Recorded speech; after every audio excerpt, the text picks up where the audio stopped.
Hello and welcome to today's WorkSafe Month webinar, Workplace Technology and Innovation, how Workplace Technology and Innovation is revolutionising the injury prevention landscape. I'm Stephanie Morawski from WorkSafe Tasmania and I will be your moderator. Before we start, please take a moment to read the following slide about information received today.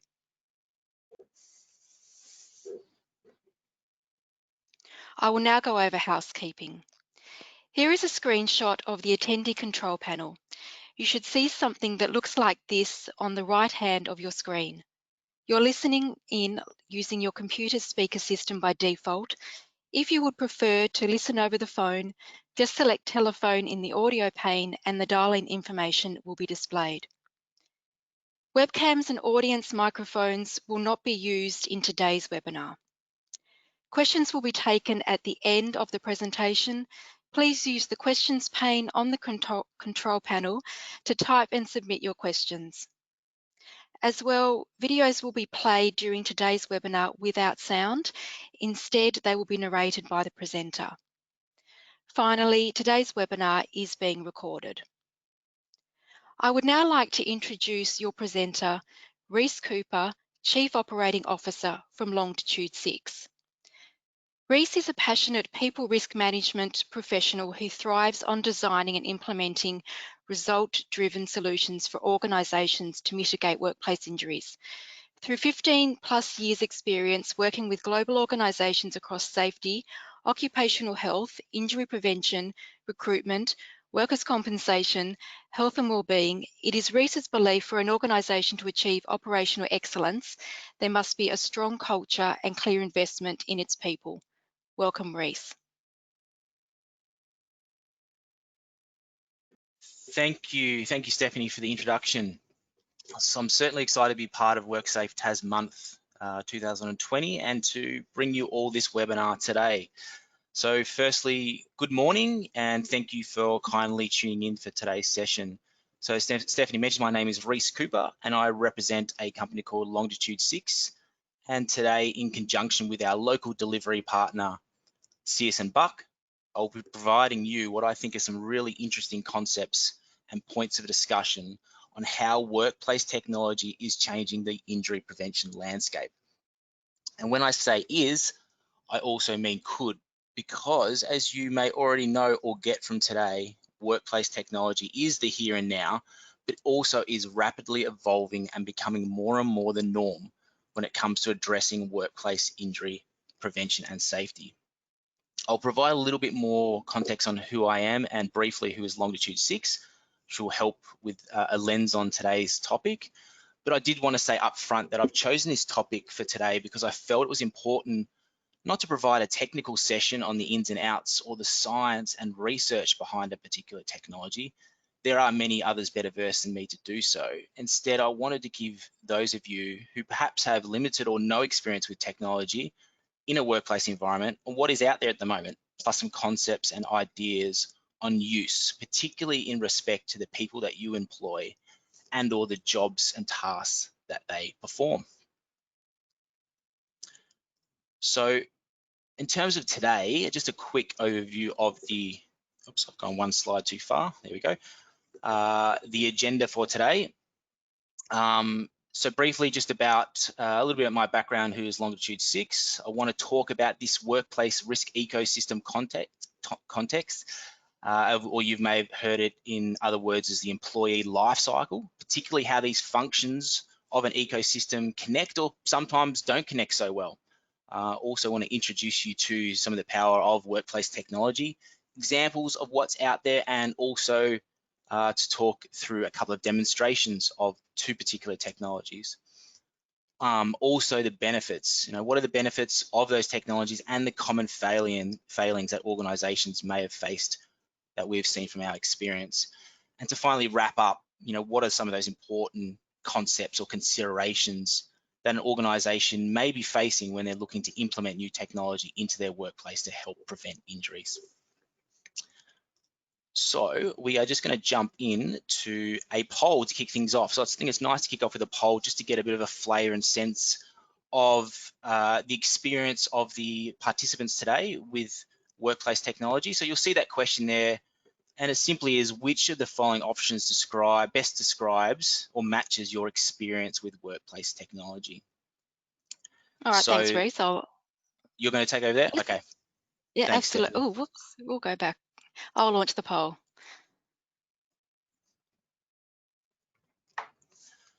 So please choose a response. Awesome. So just to talk you through them quickly, so there's 4 options, and it's what best matches your experience. So none to limited. Perhaps you've heard about technology somewhere, and you've heard about it as a concept, but that's probably about it. You might have explored it, but didn't go ahead for a reason or many reasons within the workplace context. You might have trialed technology, but it ended up gathering dust in the cupboard or just didn't integrate with your operations. And that last option there is that you are currently using workplace technology as part of your normal business functions. All right, we'll close the poll shortly, Rhys. Thanks, Stephanie.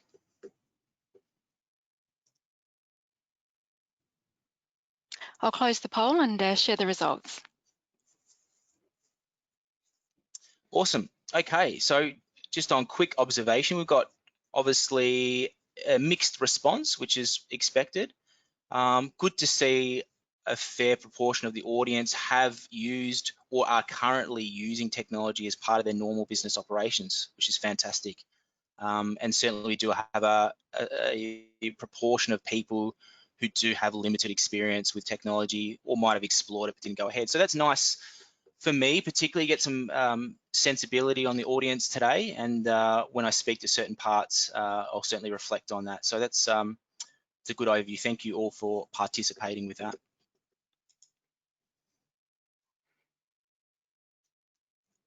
Okay, so just quickly on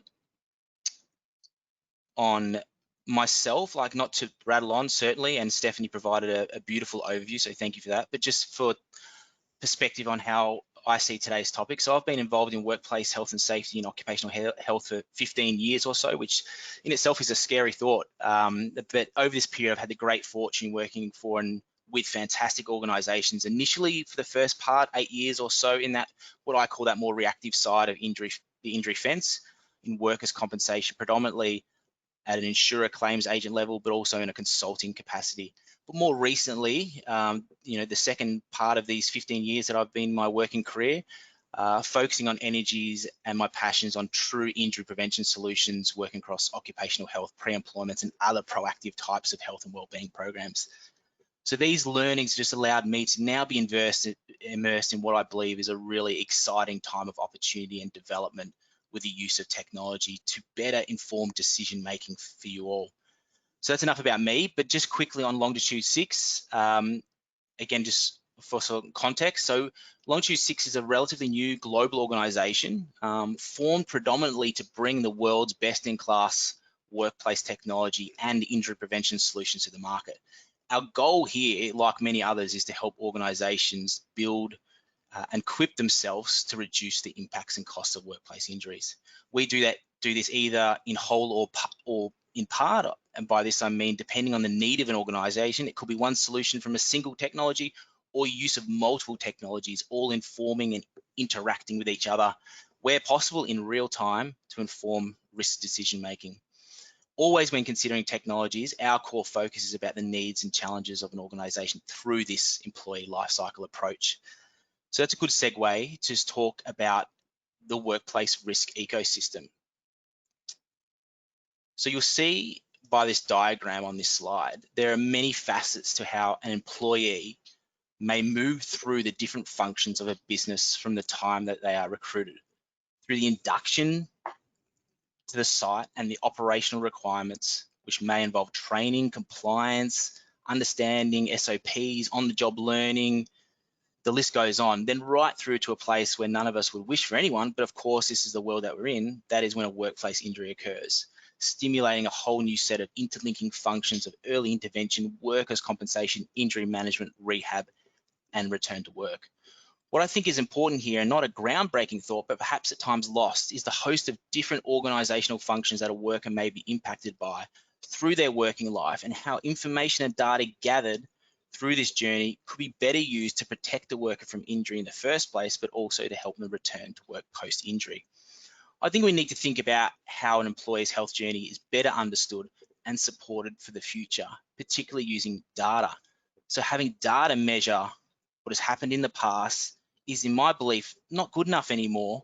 We need to develop better insights and knowledge to create future and preventative outcomes. So think about all the information and data gathered from these pillars of your ecosystem, which are all really valuable.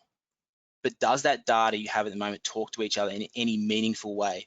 And does it, and if it does, I should say, is the process to get to a meaningful position quite manual and at hard times to draw conclusions?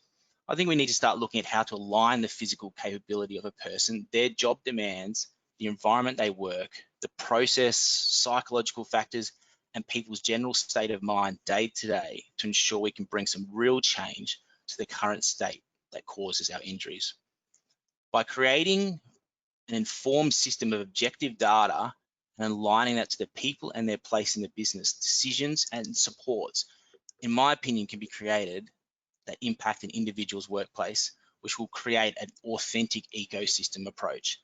Technologies, where appropriately integrated to each other, to the business activities, to suppliers, and to other stakeholders involved, is the potential. Another way of looking at this is that the technology here becomes the medium in which to gather the data and inform decision-making about these ecosystem functions. Yes, it does sound complex, but maybe not complicated.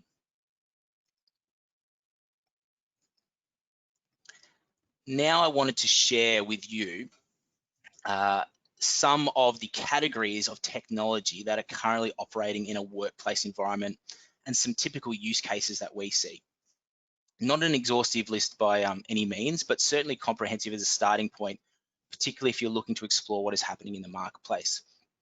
I'm going to share with you a couple of these technologies in more detail later through the presentation via a short demo.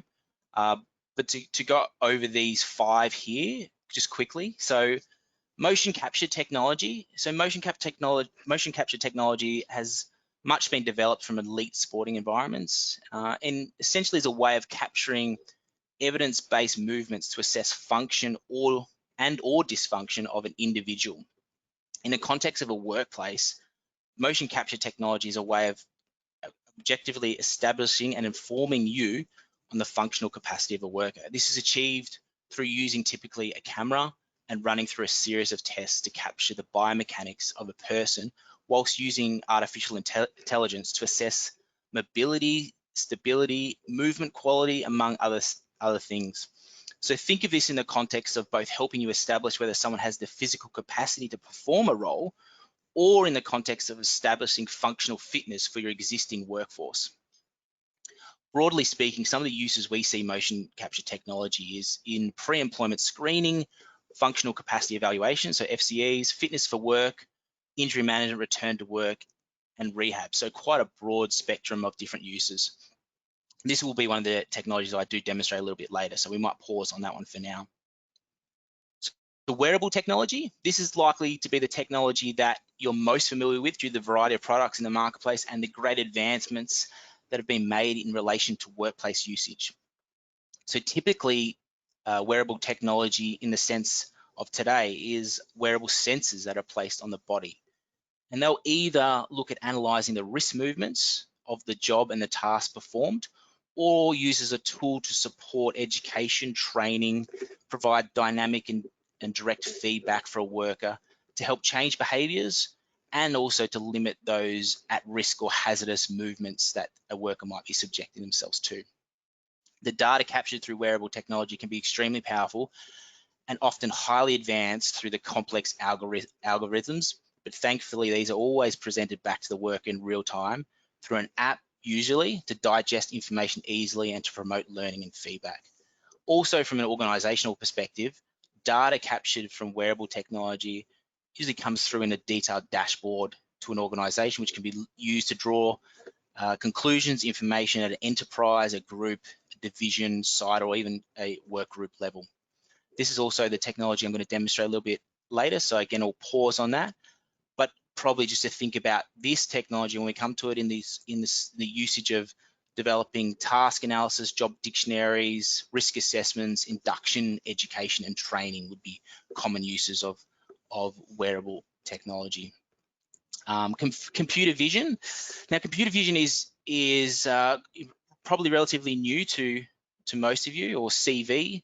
So in a geeky sense, it's a field of study that seeks to develop techniques to help computers see and understand the content of digital images such as photos and videos.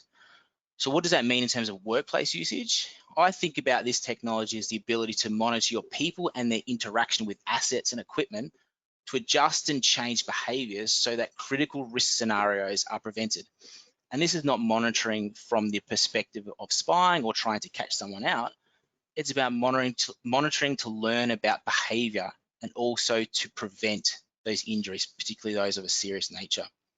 There's a couple of companies globally who are doing really cool things with computer vision.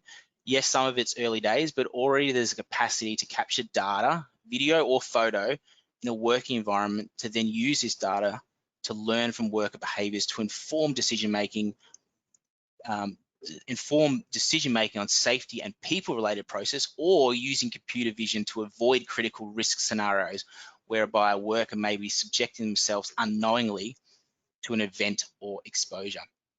There are loads of possible uses for computer vision, including changing or supporting that traditional approach to safety-based behavior, looking at the appropriate use of PPE, perimeter protection or exclusion zones, mitigating collisions, particularly between moving vehicles and humans, and monitoring overload or stress on equipment, and there is a heap more.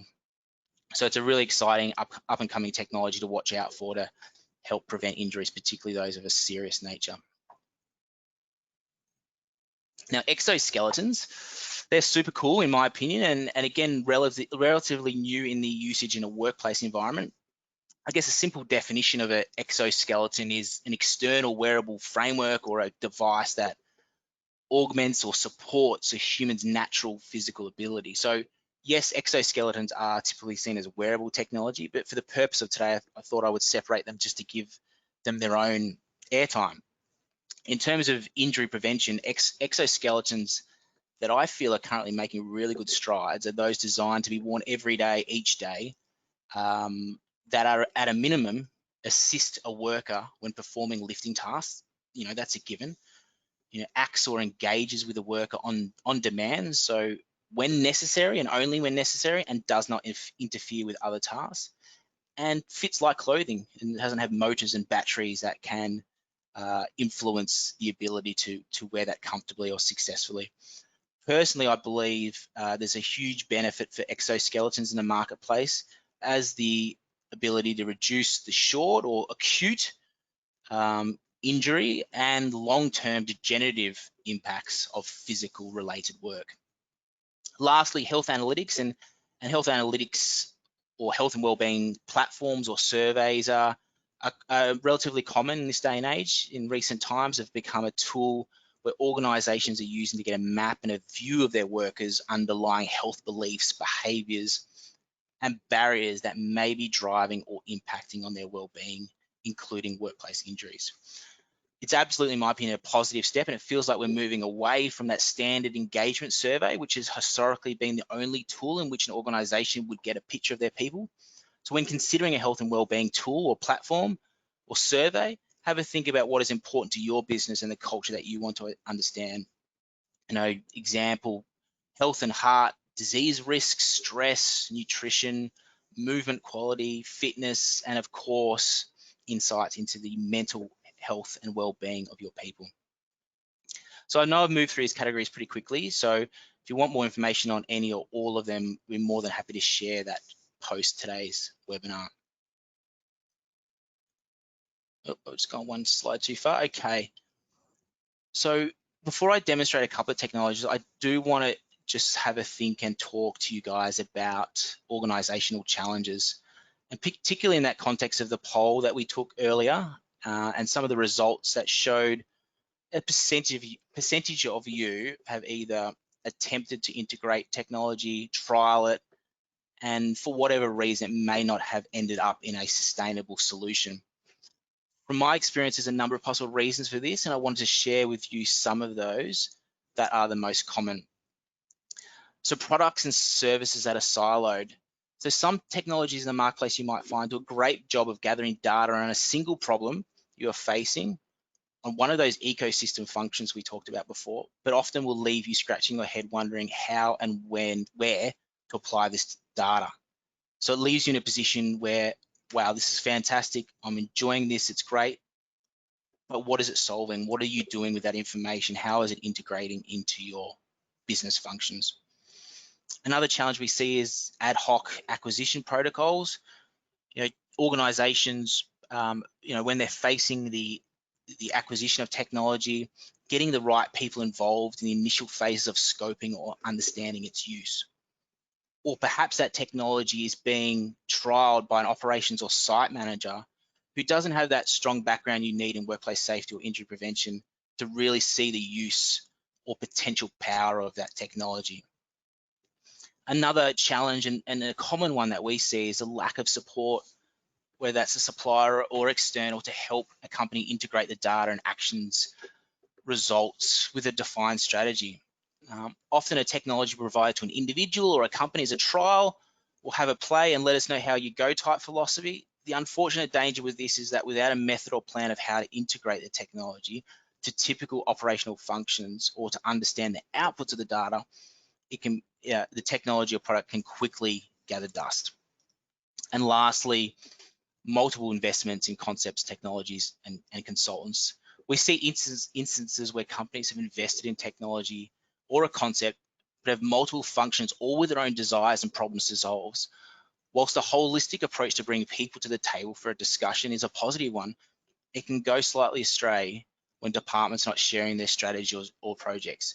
As we've talked about, a whole ecosystem thinking will better prepare a company for success.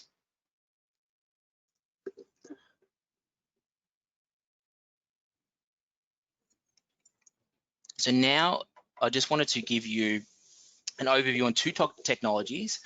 The first one being motion capture technology. So I'm going to roll a short video here for you to see some of this technology in action, and I'll talk over it. So there's no sound that's going to be coming. I'll interact with the video. So what you'll see here is a gentleman performing a series of tests. In this first instance, he's doing an overhead squat, and then he's going to be doing a vertical jump. So there's a couple of example tests which are amongst a series of tests which are, with this product, evidence-based movements to assess function and dysfunction of a worker on a multi-planar scale, all done in real time. So the mapping can provide accurate, objective analysis of mobility, stability, posture, range of movement, and movement quality. So this product can test someone's functional ability in 10 or so minutes, with results of these assessments coming immediately back to you to get a picture of functional capacity, either for a new employee or existing employee.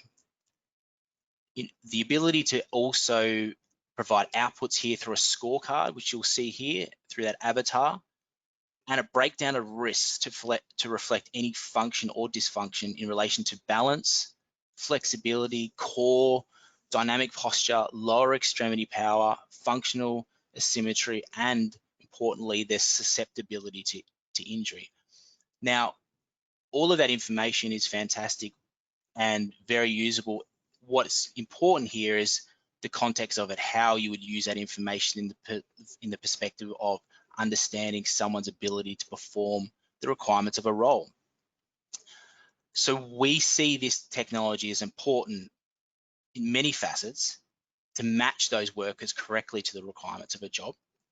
Also to help you with that screening of new employees right through to that onboarding process, particularly if you were doing a functional capacity evaluation and an employee is right for the role for many categories, but there might be a couple of things there that they may need some assistance with to get job ready, whether that's a strengthening of a particular body part or potentially manual handling risks seen through the functional evaluation.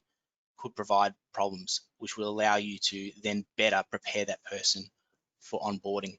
It also allows you to get some baseline functional screening of an existing workforce better, to again understand susceptibility to injury, to understand where you might better focus energies, initiatives to better protect your people.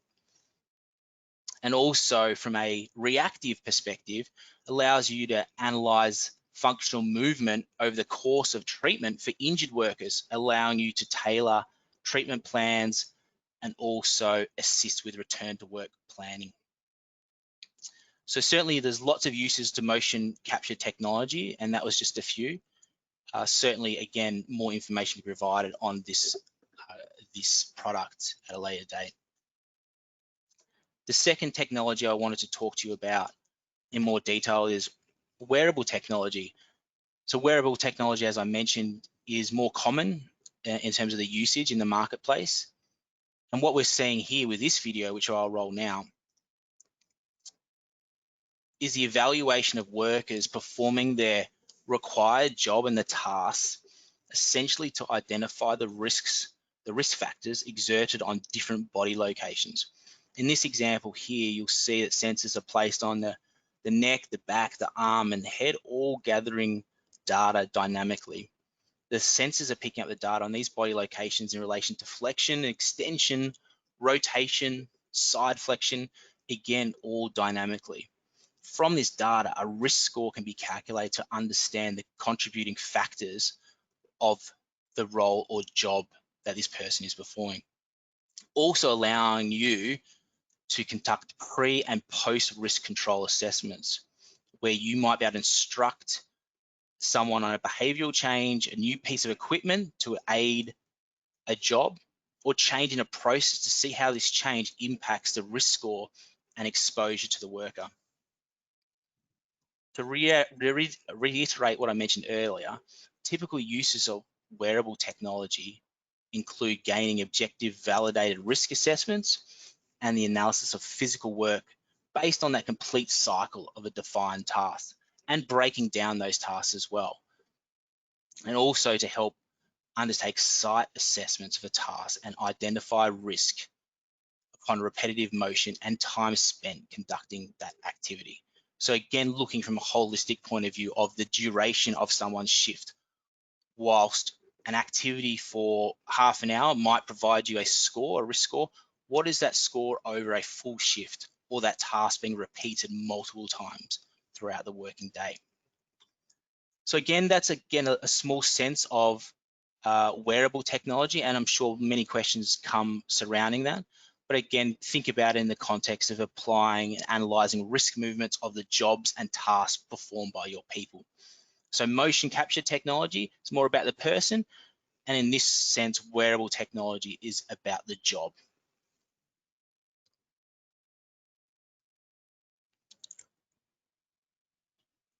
So I did want to round off, sorry, I've just jumped a little bit too forward, apologies for that. I did want to round off today talking a little bit more about these concepts for organizations when considering technology. What we'd like to think about here is when you're considering implementing technology, or if you have technology in your workplace, think about the problem or issue relating to that ecosystem that you want to address. This is the best start, I feel, for really developing a successful program. Helping that topic or that point by looking at your incident and or workers' compensation data or injury management data will also help you tell a story on potential areas to focus. That data there is so useful to give you a sense of whether it's induction, whether it's pre-employment, whether it's injury management, return to work, or rehab. What are body locations we may be seeing through that data? What are mechanisms of injury, shift times? Lots of information can be found in there, and often I see that companies may not turn inwards to see that to really help focus a project that considers technology. You may also want to think about validating existing information that you currently have, whether that's your job dictionary, whether that's a provider that you have currently working with you to help you through those functions, or a process such as those job tasks we talked about. technology can help you validate or supplement or support existing processes within your company. I certainly do recommend when you're looking at technology from a starting perspective to start small. Do look at a trial from the perspective of a single site or division or cohort of workers. It's no good trying to solve all of the national problems all at once. It's better to get some outputs and test them, make sure it fits with your culture, and what is that measure of improvement, return on investment that you are looking for. You can get all of that through having a trial or a project around a site, division, cohort of workers. We see that as a best way to really get the runs on the board. And then when wanting to expand, that tech or solution needs to be scalable, easy to implement, and sustainable. And I can't stress that more. Sustainable is the most important thing around workplace technology. It has to be part of your normal business operational functions to be successful. Otherwise, as we talked about, the risk here is that it's a shiny new toy and it drops away and gathers dust. So really ingraining it to your operations and using support to do so is a great way to go about it. And most importantly, don't be apprehensive about technology. It is the now, and it's ready to help you better understand your people and the jobs that they perform.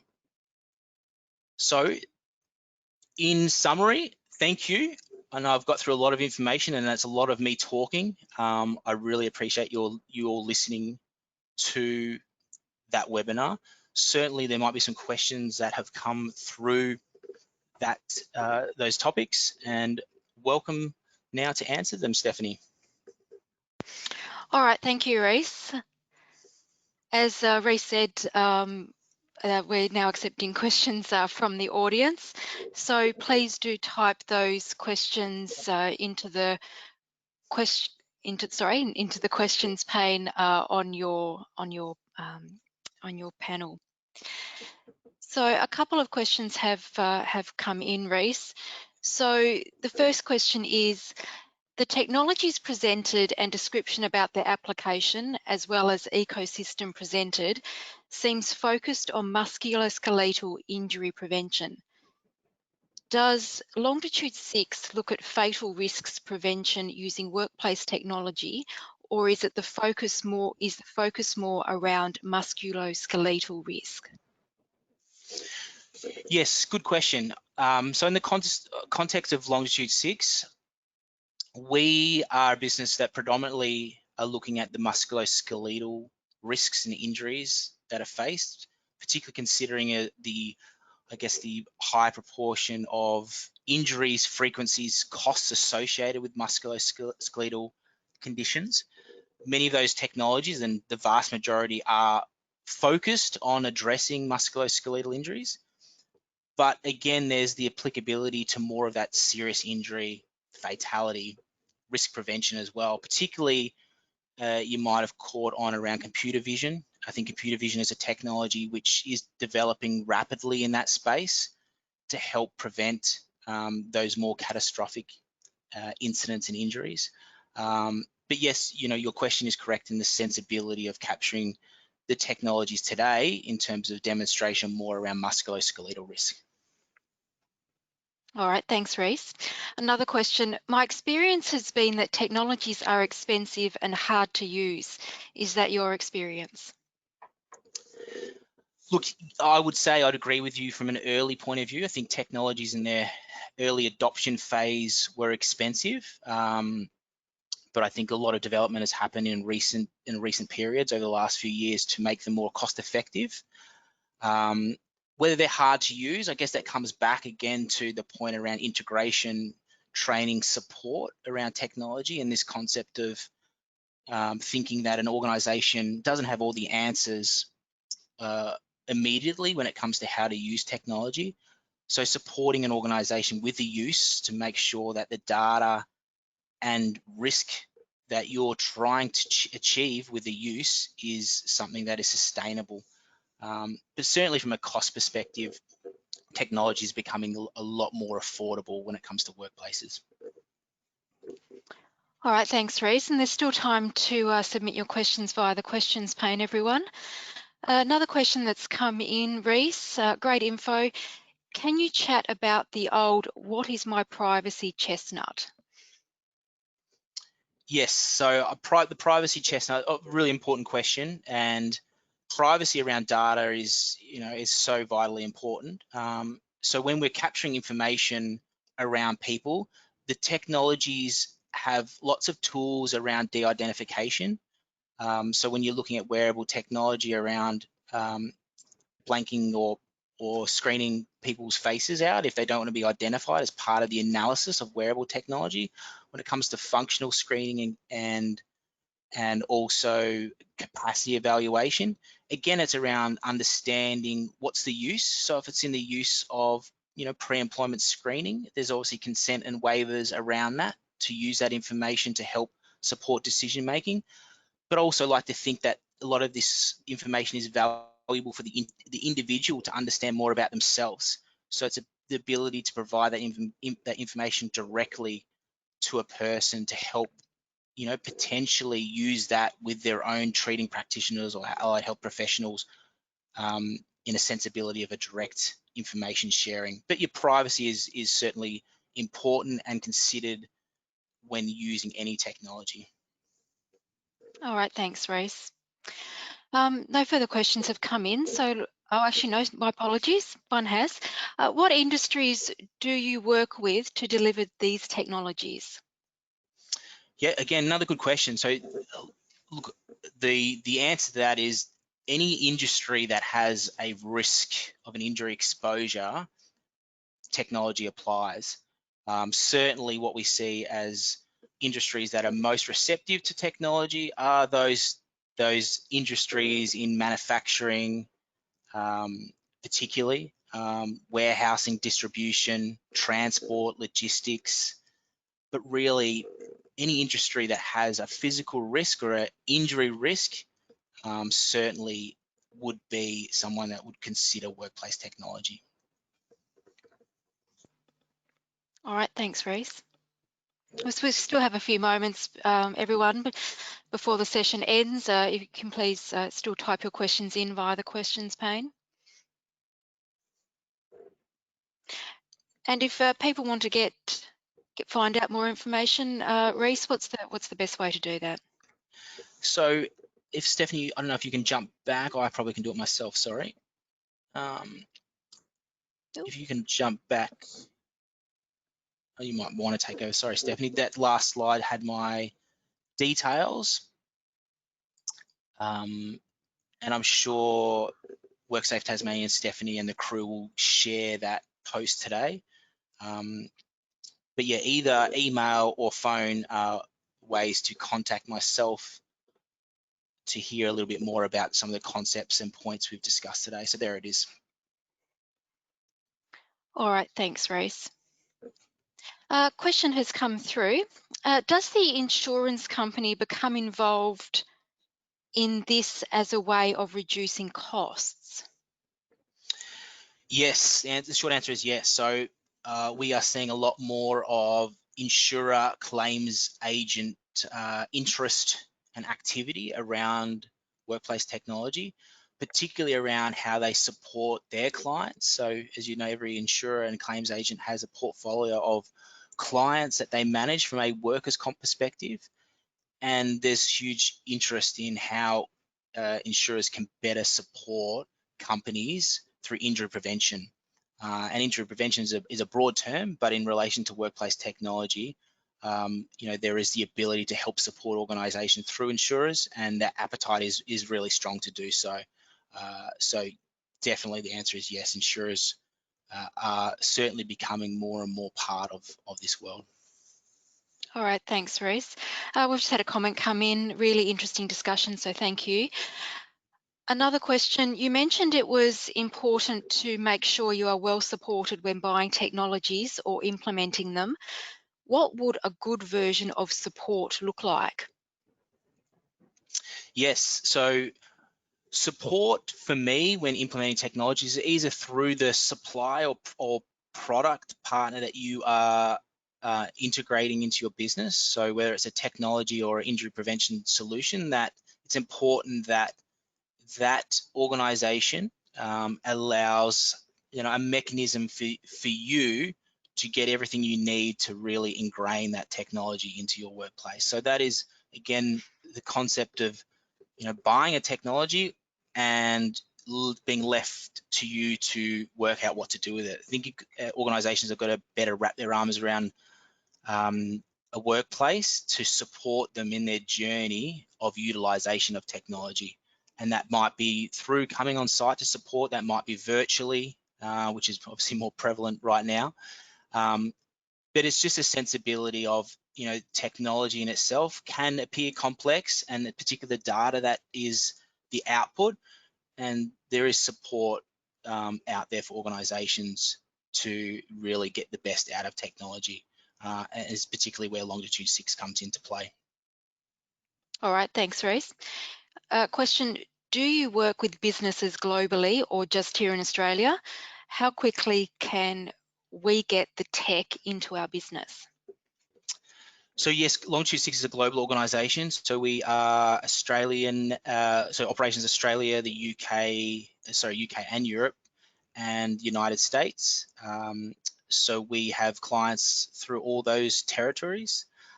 We are Australian founded organisation, but global in that sense. And how quickly you can get technology, look, good question. Depends on what it is and what you're looking for. The turnaround time for being a supply is, I guess, a question that we can help you work through. So certainly reach out to myself if you want to know a little bit more about that. But again, it's depending on your use and what you're looking for. That would be the best step to kind of answer a question about timing of getting technology. All right, thanks, Rhys. So look, I'll start to wrap up, everyone. Having said that, if a question does come through in the meantime, I will raise it with Rhys. So thank you, Rhys Cooper, Chief Operating Officer from Longitude 6. And thank you, everyone, for attending today's webinar, How Workplace Technology and Innovation is Revolutionising the Injury Prevention Landscape. Once you do leave today's webinar, you will receive a survey on the presentation. We do appreciate you providing your feedback. Today's webinar has also been recorded and will be made available at the end of WorkSafe month. On behalf of WorkSafe Tasmania and the WorkCover Tasmania Board, thank you everyone for joining us. Thanks, Rhys. Thanks, Stephanie. Thank you all.